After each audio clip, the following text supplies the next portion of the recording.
Welcome malicious compliance. CEO didn't understand what my department did apparently. Update at the bottom. Thanks so much for the upvotes and silver, gold and platinum. I really didn't think this would take off like this. Some backstory. I was a general troubleshooter for my company. My job involved a lot of traveling to different clients we support. My area of work is Ontario, Canada, where I'm based out of, and some of the nearby states in the United States, New York, Massachusetts, Vermont, Pennsylvania. I did most of my traveling by car, since my schedule can change quite quickly, and flying can become very expensive. I had one colleague who is technically my subordinate, but we have a very good working relationship, and would often handle calls independently of each other, only checking in by phone once a week, and in person once a month when necessary. A little over a year ago I get an email calling me to the head office in New York City for a meeting with the CEO and the board of directors regarding my job. I check with my colleague, and he got the same email. So we make our travel plans, and meet in New York City the following week. We have dinner together the night before our meeting, and can't figure out between us what the issue is about. It's rare to get summoned to head office and more rare for things to be so vague. When we go into the meeting the next day we are informed that the company is dividing our department between the US and Canada and that there would be a new person to deal with the US clients and we were to restrict ourselves to Canada. Both my colleague and I were a little shocked at this, since neither of us has even heard this was being discussed. I asked who the new person for the US was, and we then learned that it was a new hire that the CEO had taken a special interest in. Trying to be of good spirit, I offered to train the new person. There are many realities of the job that are not in the job description. CEO accepted and then brought in the new hire. In walks a young lady who looks about 23 years old and wears an expression that she knows everything. She sits at the table and immediately makes it very clear that she wants nothing to do with us. CEO, Bob. New hire, Karen. My colleague, Jim. Bob. Welcome, Karen. We have just informed Op and Jim about the change in structure and they are willing to give you the support you need to get yourself started. Karen and Bob both look at me. Glad to have you aboard, Karen. I think both Jim and I have a lot of experience to share with you, and we are happy to do so. Perhaps it would be better in a separate meeting, so we don't take the board's time. Karen, thank you all. I have a lot of ideas about how I can streamline our department and new policies I can introduce that should save the company a lot of money in expenses. I'm very confused at this point. Karen is speaking as though she is my supervisor, and that is distinctly not what Bob spoke to us about. I can see some of the board members giving strange looks at this as well. Bob, perhaps I misunderstood the new roles here. Would you please clarify? Bob, sure. Karen is the new head of your department and both you and Jim will answer directly to her. Board member, that isn't what we discussed or approved as a board. We weren't fully convinced of dividing the department, but this is completely against what we discussed. Karen, what did you discuss then? Board member, that your department would be divided between the US and Canada. Op and Jim would remain north of the border and you would run the US. Karen, that's not what I was told, but I can work with that. As long as these two stay out of my way. Indicating me and Jim. Jim and I are both shocked and insulted to be spoken of in this manner. We are both very good at our jobs, and before today have never seen this woman in our lives. Bob, that settles it. Op, effective immediately. You and Jim are to have nothing to do with Karen.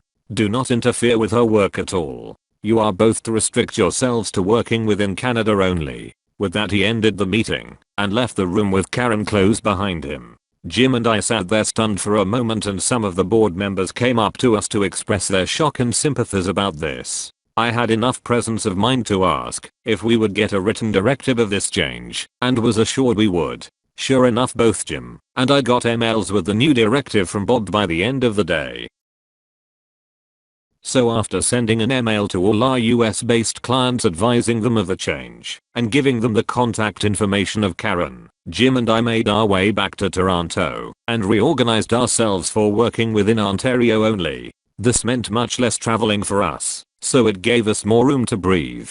Within a week I was getting complaints from our US-based clients that Karen was not answering emails and missing appointments. I forwarded these emails to Karen and copied the entire board including Bob. Another week later I get a phone call from Karen who sounds frantic, but will not admit she needs help.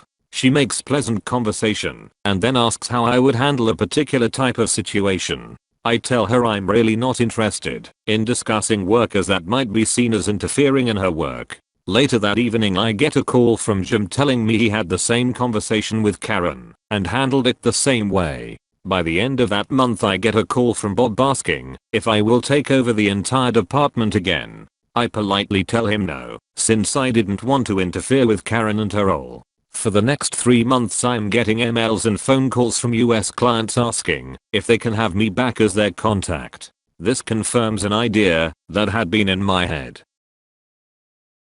Jim and I had actually grown our client base in Ontario since restricting ourselves here. So I had lunch with Jim one day and asked him if he wanted to go into businesses with me as partners starting our own consulting firm. We couldn't provide everything our current company provided, but we could provide a high degree of professionalism for our specific field, and it seemed we had a ready-made client base. By the end of the lunch he was on board and we started the necessary steps to get ourselves set up. As soon as we were clear we both submitted our resignations with explanations of why. The next time clients contacted us, we told them we no longer worked for the company. When they asked if we still worked in the field we told them we had established our own firm and what services we offered. A month later we had 60% of our US clients on board, and since the former company had no Canadian support at all, we had 80% of the Canadian clients. Within 2 months we had 80% of the US and 90% of the Canadian clients. In the year since that time our new company has grown enough that we have hired 7 new consultants. Jim and I find ourselves doing more office work than road work and a lot of client courting. Our old company has had to stop offering the in-person troubleshooting, what our department did, and Bob was fired by the board. No idea what happened to Karen. Updates. Because of interest expressed in the comments I made a phone call to one of the board members I remained on friendly terms with. Here are some answers to questions. How did Karen get the job? Apparently Bob had set up a business school scholarship out of his own money, which had put something like 6 or 7 students through business school.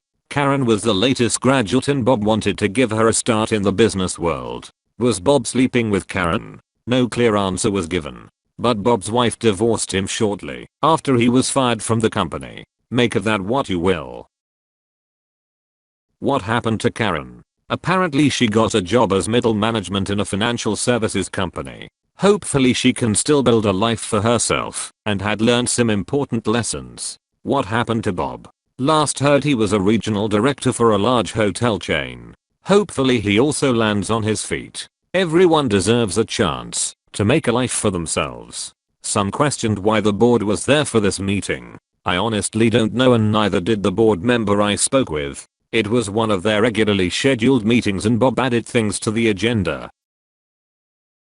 Some questioned my use of non-competes saying it's not nice. It's a normal reality in the business world. The oddity is that my old company did not have one. The non-compete I have my employees sign is not overly burdensome. It protects our intellectual property and professional contacts. It does not in any way restrict the employee's ability to work in the field. That said, Jim and I have both agreed that if an employee leaves us on good terms and reasonably asks to be released from the non-compete we would oblige. Some inquired if we are still hiring. Unfortunately we are not. We are taking a pause from expansion right now as Jim's wife is dealing with cancer. I don't want Jim to worry about the office while taking care of his wife, so we have decided to maintain our size, which I can do with minimal input from Jim until his wife is in remission and he has a chance to rest and return his attention more fully to our company.